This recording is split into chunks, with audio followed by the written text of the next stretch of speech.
très important pour nous, pour Biennale Sur, d'être à Crans-Montana, d'être en Suisse, dans un endroit de diversité culturelle, de diversité des langues, dans un endroit très important du point de vue culturel, pas seulement parce que la Suisse, c'est un pays qui défend les droits humains, sinon parce que c'est aussi la terre de Dürrenmatt, de Hermann Hesse, pour ne pas parler de Rousseau ou de Benjamin Constant. Ça veut dire nous sommes dans un endroit de culture, nous sommes dans un endroit de diversité, et ça, c'est très important pour nous. C'est déjà un très grand honneur pour nous de recevoir Biennale Sur. C'est l'occasion d'exister sur la carte avec notre fondation.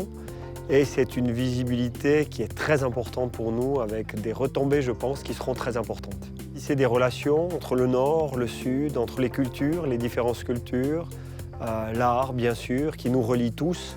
Donc c'est une passerelle extraordinaire et d'avoir pu saisir cette chance pour nous, c'est vraiment, pour moi aujourd'hui, c'est un instant magique. La cooperación Crans-Montana Biennale Sur ha tenido en esta edición 2019 un encuentro virtuoso. Esta gran cartografía cultural, artística, contemporánea que establece Biennale Sur es una cartografía de la que forma parte Crans-Montana, integrando una de las 43 ciudades que forman parte de la edición 2019 y esperamos que siga formando parte a futuro. Je voudrais remarquer l'importance de Kula Tajuta, une œuvre faite par 83 artistes.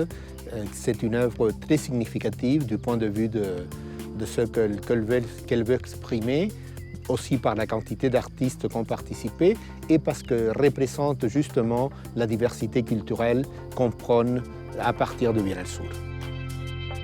Kula Tajuta, ça veut dire beaucoup de lances et ça fait partie d'un projet qui a démarré il y a quelques années en Australie avec des lances. Et la lance, pour les anciens, ça représente vraiment le premier, à la fois une arme, mais aussi un outil pour la chasse. Et c'était très important pour eux de perpétuer cette tradition.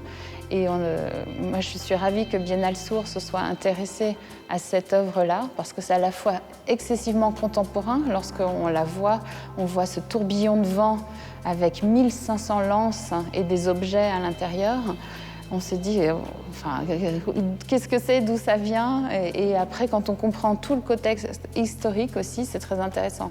Parce que c'est à la fois un tourbillon de vent pour les peuples aborigènes, ça représente l'âme d'une personne qui est décédée.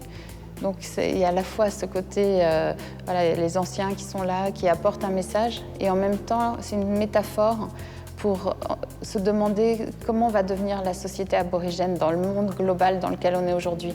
Et on voit le vent, ça emporte tout sur son passage. Ça emporte des photos, ça emporte des objets. Donc voilà, c'est ce questionnement qui est aussi très intéressant, et je pense que pour une biennale d'art comme Biennale Sur, de pouvoir associer les connaissances ancestrales et l'aspect tellement contemporain, c'est une très belle chose. C'est assez insolite que des Australiens, des aborigènes, donc les habitants originels de la terre australienne, rencontrent ici des artistes d'Amérique latine. Et je crois que ça, c'est aussi le point fort de Biennale Sur, que ce n'est pas limité à un seul espace, bien sûr, ou un seul pays. Bien sûr, Buenos Aires peut être la base, mais en même temps, Biennale Sur est partout au monde. Et ça, c'est quelque chose d'assez remarquable, que des artistes de différents continents se rencontrent sur encore un continent différent.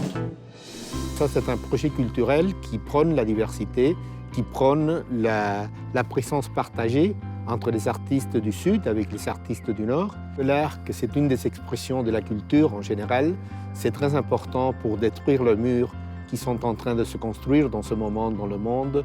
C'est très important pour surpasser et traverser les frontières, pas seulement les frontières géographiques entre les pays, sinon les frontières qu'il y a aujourd'hui entre les personnes humaines à cause du mépris qu'il y a pour certaines religions, pour certaines couleurs de peau, pour les personnes qui sont émigrées parce qu'ils ont dû fuir de ces pays à cause des problèmes politiques ou économiques.